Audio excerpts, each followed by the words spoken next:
Notice from the Foundation Department of Miscommunication. There is information not present in this document. This is unintentional. Ellie Falkley, Director, DOMC, SCP 4773, and a stuffed bear. Object Class Unknown. Special Containment Procedures. SCP 4773-2 has been moved to a 4 meter by 4 meter by 4 meter containment cell at Site 96 for the purposes of testing. Size of chamber acts as a baseline for testing. See Addendum 1 for more information. Containment Team CT 4773 are to remain on standby during the initial preliminary analysis phase of containment, which is ongoing. Description: SCP 4773-2 is a brown stuffed bear composed of synthetic fur and cotton. SCP 4773-2 will periodically levitate between 10 and 70 meters from the ground, and in more irregular patterns, objects, entities, and surfaces near SCP 4773-2 may be wholly or partially imperceptible. This is considered normal behavior. Due to events, it's suspected that the anomaly possesses some secondary mind-altering effects. This is considered behavior. See below. Tentative description. The following properties, which may or may not relate to circumstances surrounding SCP 4773-2, are currently unconfirmed. Reader discretion is advised. Mass, shape, etc. Baseline normal physical properties. Movement. Verified. Changes in environment. Unspecified. Verified. Removal of food. Triggering of unspecified subconscious instincts amongst personnel.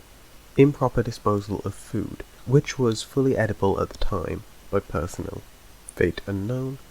Currently, 3 sandwiches, 4 packets of salted potato chips, and various assorted confectionery. Movement verified. Invoking emotions. Sadness.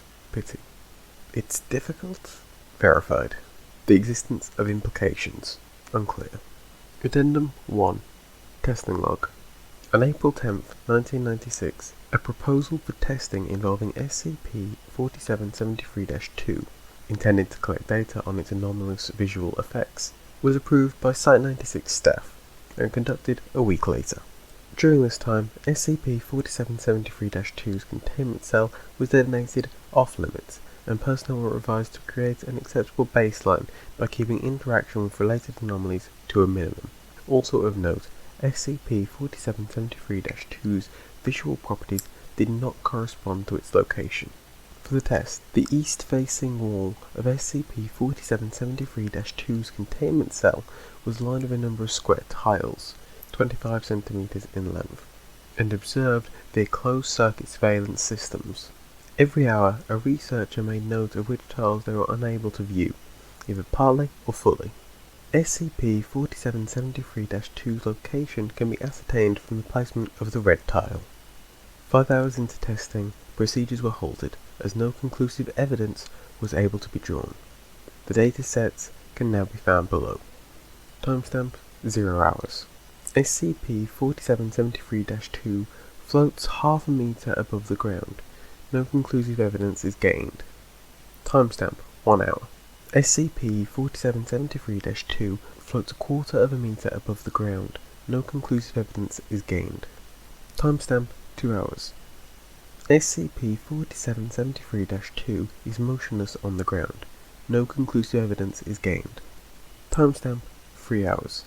SCP 4773-2 floats half a meter above the ground. No conclusive evidence is gained. Timestamp 4 hours. SCP 4773-2 is motionless on the ground. No conclusive evidence is gained. Timestamp 5 hours. SCP 4773-2 is motionless on the ground. No conclusive evidence is gained. Testing concluded on April 18, 1996. There is one new file update. April 23, 1996. SCP 4773-2 has been identified as non-anomalous and placed into storage. SCP 4773-1 was located in its containment chamber alongside the object. Deceased due to dehydration. Cremation of the body is scheduled for April 30th, and the decontamination of the chamber is ongoing.